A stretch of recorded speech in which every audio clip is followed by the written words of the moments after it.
Real Madrid defeated Real Betis 5-1, despite missing several key starters, a scoreline that feels surprising given Betis's position in the table. Betis defended in a compact mid-block, aiming not only to protect central access, but also to limit Madrid's wingers and deny space for individual dribbling. For a period, the structure worked, but under Xabi Alonso, Madrid didn't try to force solutions through static possession or repeated 1-versus-1s.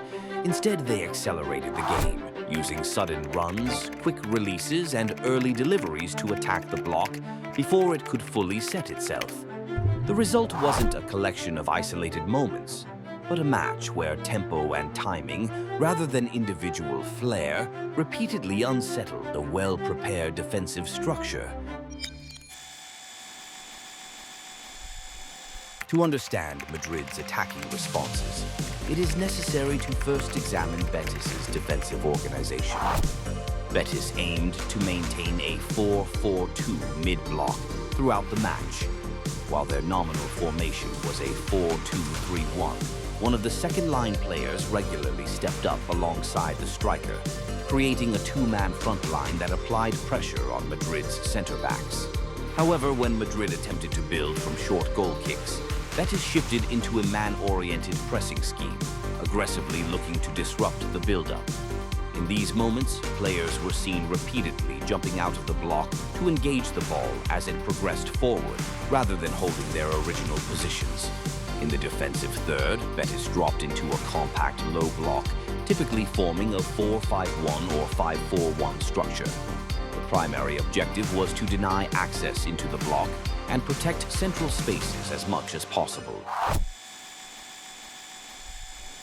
During the build-up phase, Madrid deliberately tried to disrupt Betis's attempts to deny space. The key principle was attraction. When a center-back stepped forward in possession, Betis's first defensive line refused to engage and held their positions. As a result, the ball was recycled back to the goalkeeper. With no immediate pressure again, Courtois advanced aggressively with the ball, using his dribble to actively draw Betis forward. Once Betis's first line finally stepped out, the ball was played back to the center-back. At the same time, two midfielders on the left side dropped simultaneously to attract Betis's midfield line. This movement increased the distance between Betis's midfield and defensive lines. With the block stretched vertically, the center-back was able to play a long ball into the space in behind. Because the midfielders had been drawn out, Betis's nearest midfielder required significant time to recover and cover the long ball. As a result, Madrid successfully created the intended 3-versus-3 or 4-versus-4 situation in the next line. A similar pattern appeared in the following sequence. Once again, the center-back recycled possession back to the goalkeeper, and Betis's forwards initially refused to jump out. Courtois advanced high with the ball, successfully attracting pressure. Immediately after, three midfielders dropped together, pulling Betis's midfield line deeper. The pivot received the ball, attracted further pressure, and then played it back to the goalkeeper. At this moment, the central midfield zone was completely vacated. A different midfielder then made a forward run into this space, and Courtois found him with a short kick. This triggered a chain reaction. The midfielder played wide to the fullback, and the winger dropped to receive from the fullback. As the winger dropped, his direct defender was dragged out of the back line.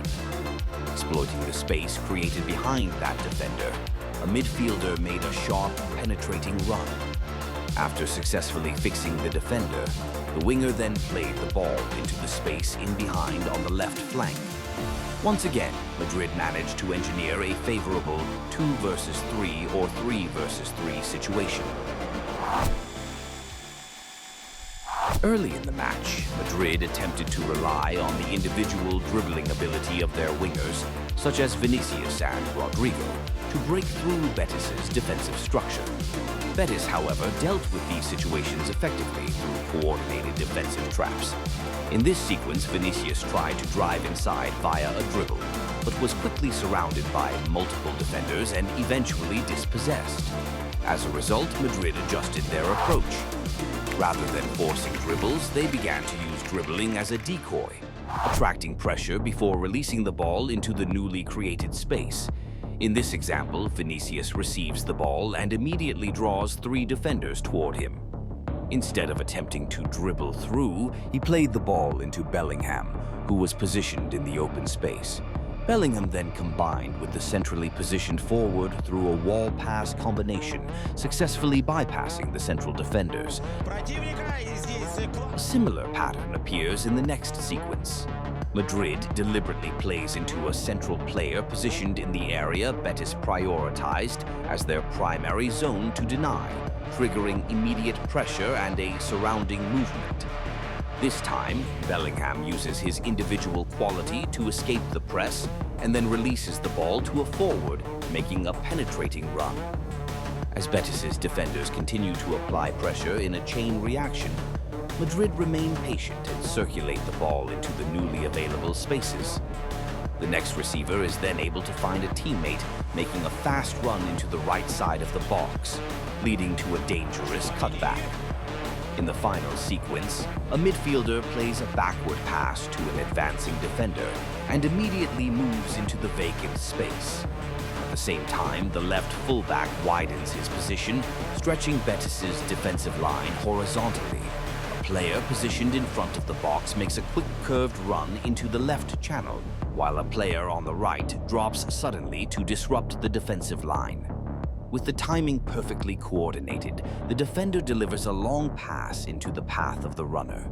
This movement ultimately results in an uncontested cutback and a goal.